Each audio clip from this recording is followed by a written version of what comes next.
arrêter de trop penser.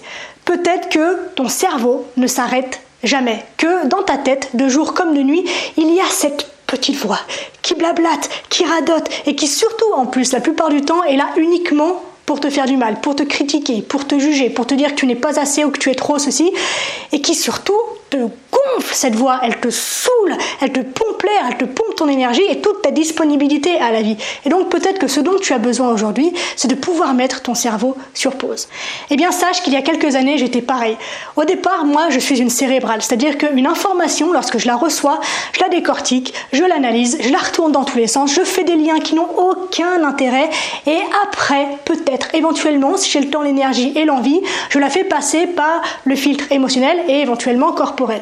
Et ça a été un vrai travail de profondeur pour moi que de réussir à éclaircir mon esprit et à me débarrasser de toutes ces pensées parasites qui ne servent à rien. C'est ça qui est incroyable, on ne pense à rien et tout ce rien nous prend notre énergie, nous prend notre espace mental et donc nous empêche d'être disponible et présent à notre existence comme on aimerait l'être véritablement. Et je sais aujourd'hui, malgré les années que j'ai de pratique derrière moi, que si je ne suis pas attentive, à n'importe quel moment, je peux à nouveau me faire avaler par cette vague de pensées inutiles, versatiles et qui ne servent à rien. Et donc, j'ai mis en place 7 exercices très simples que j'utilise au quotidien parce que oui, aujourd'hui pour moi, c'est encore une discipline qui est donc quotidienne et à laquelle il faut que je sois très attentive puisque, comme je te l'ai dit, sinon j'ai vite fait de me faire rattraper. Mais je te rassure, ce sont 7 techniques qui sont extrêmement simples, qui ne vont pas te prendre beaucoup de temps, très peu même plutôt, et qui vraiment méritent que tu leur portes un petit peu de ton attention. Voici donc les 7 techniques que je t'invite à mettre en place dans ton quotidien pour arrêter de trop penser. Salut à toi, je m'appelle Marie Perron, je suis coach spécialisée dans le shadow work ou travail de l'ombre qui consiste à réintégrer les parts de soi que l'on a appris à ne pas aimer, à rejeter, à nier et à ignorer. Le but étant de pouvoir être complet et donc d'offrir au monde la totalité et l'intégralité de qui nous sommes plutôt qu'une seule partie qui n'est finalement que factice puisque elle voile toute l'autre partie que l'on n'a pas envie, que l'on n'a pas le courage de donner au monde. Si le chemin t'intéresse ou que la question t'intéresse, sache que je propose des accompagnements de coaching et que la première séance par téléphone est offerte, que tu peux la réserver via le petit i qui se trouve là-haut ou via le premier lien de la description. Si tu es nouveau sur la chaîne, je t'invite à t'abonner et si tu es un vieux de la vieille, n'hésite pas à partager, liker, commenter pour mettre le contenu en avant. La partie chiante étant dite, voici maintenant quelles sont les 7 pratiques, les 7 techniques que je t'invite à mettre en place dans ton quotidien pour mettre ton cerveau sur pause. Première chose, épure ton environnement. Le minimalisme, c'est un état d'esprit au sens propre. Donc apprends à avoir des pièces qui sont vides ou en tout cas qui ont très peu de choses. Moi aujourd'hui, je sais que j'ai une pièce chez moi où il n'y a quasiment rien. La couleur des murs a été spécialement choisie pour redescendre un peu l'énergie. Je suis quelqu'un de très dynamique, très bougeant comme ça, donc j'ai besoin de pouvoir redescendre. Et j'ai une pièce où je sais que je m'interdis d'y entrer avec un ordinateur, avec un écran de quelque forme que ce soit, et dans laquelle je sais qu'il n'y a rien pour me distraire. Et donc,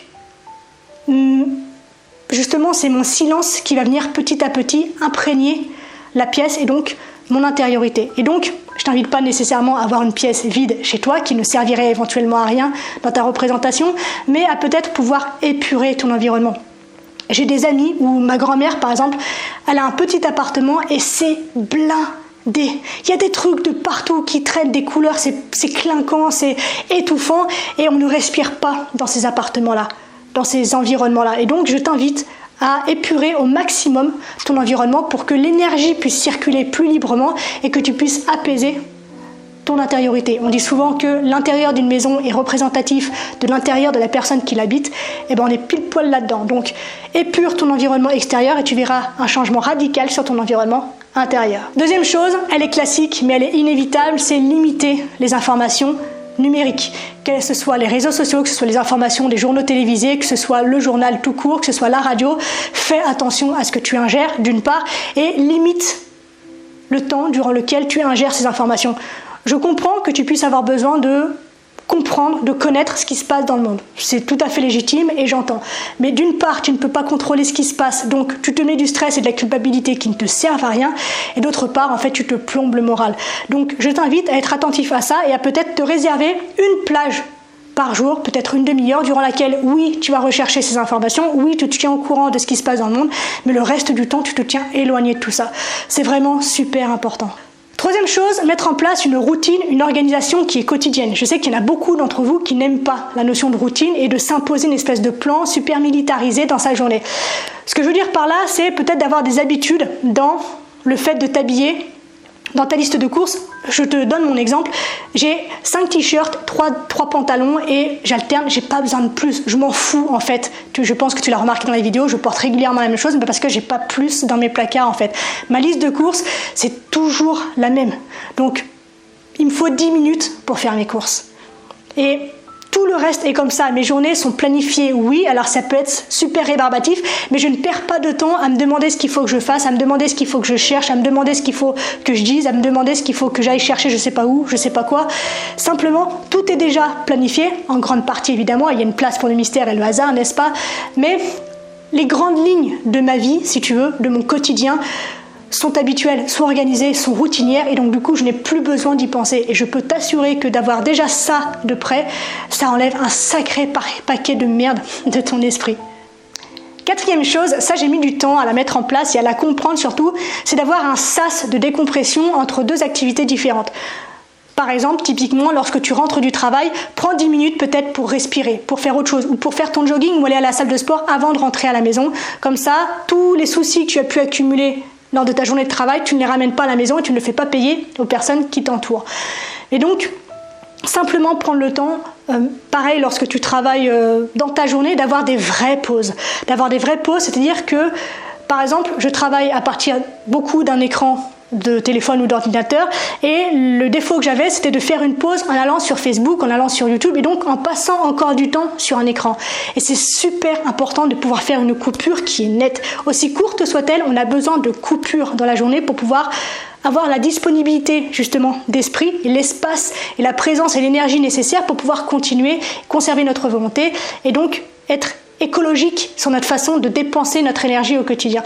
Et donc avoir cette notion de coupure en tête, c'est super important. Donc donne-toi de vraies pauses dans la journée où peut-être tu ne parles plus de ton boulot, où tu as le droit d'aller respirer, d'aller faire un tour dehors, d'aller courir, je sais pas, mais trouve le moyen donc d'une part d'avoir des pauses, des coupures dans ton activité du quotidien, mais qu'entre chaque activité différente, tu puisses également avoir un sas de décompression. Typiquement, le trajet en voiture, tu peux le transformer en quelque chose d'agréable pour toi. C'est un moment de transition où tu n'es ni au boulot ni à la maison et donc en termes de soucis, de pensée, d'énergie, il ne se passe rien. Tout est libre. Donc profite de cet instant-là pour respirer, pour mettre de la musique, pour chanter, pour danser, bref, pour te mettre dans une énergie qui te fait du bien et qui t'empêche donc de ruminer et d'avoir des pensées partout, tout le temps, dans tout l'espace disponible de ton esprit. 5e technique, c'est d'avoir des loisirs qui régénèrent. Ce que j'entends par là, c'est que souvent, on a cette idée fausse, ce lien de cause à effet en tête, que lorsque l'on a besoin de se reposer, on a nécessairement besoin de dormir. Or, c'est faux, on peut avoir simplement besoin de changer son énergie. Prendre une douche, ça change l'énergie. Avoir un loisir, chanter, danser, justement, comme je te le disais avant, ça peut changer l'énergie et ça peut être reposant. D'avoir une relation sociale, d'aller voir ses copains, de sortir en musée ou simplement une balade en nature, ce sont des loisirs qui demandent une certaine énergie, physique notamment, mais qui régénèrent ton énergie et qui donc te repose également. Et c'est super important que tous les jours, tu puisses avoir ces espaces d'expression de toi, de liberté, de libération de toi, où tu n'as pas de questions à te poser, où simplement tu profites et en profitant, eh bien, tu te régénères. Et en te régénérant, en étant donc dans des moments que tu aimes et donc en étant présent et conscient dans ces moments-là, nécessairement ton esprit est concentré sur ce qui se passe, sur ce qui est et n'a pas besoin d'aller ailleurs. Donc, choisis des loisirs qui sont régénérateurs pour toi. La 6e, si tu me suis depuis un moment, tu la connais, je l'adore, c'est celle que j'ai mise en place en premier, c'est bien sûr l'écriture. Pour la simple et bonne raison que tout ce que tu poses sur le papier n'est plus dans ta tête.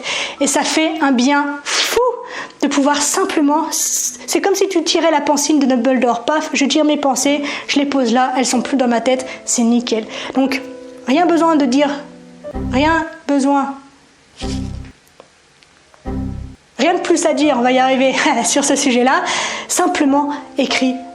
Je sais que ça fait très devoir scolaire, qu'on n'a pas envie de refaire des devoirs scolaires, mais de prendre ne serait-ce que 10 minutes tous les soirs pour mettre sur le papier tout ce qui t'encombre l'esprit avant d'aller te coucher, pour dormir l'esprit léger, l'esprit libre, faire de jolis rêves et être au taquet le lendemain matin, ça change tout. Donc s'il ne devait y avoir qu'une seule habitude à mettre en place, c'est celle-ci. avec la balade dans la nature. Si en plus tu peux combiner le fait d'écrire en te baladant, franchement, c'est le pied. Enfin, 7e et dernière stratégie, passe à l'action. Quand on pense trop, on se disperse et on n'agit pas. Et avoir un projet qui est concret, une vision qui est concrète, qui est solide, ça permet justement de canaliser ton énergie et donc ton attention sur une seule chose et d'éviter justement de te disperser. Donc lorsque tu as une problématique par exemple ou que tu as un projet, eh bien demande-toi ce que tu peux faire maintenant et juste fais-le.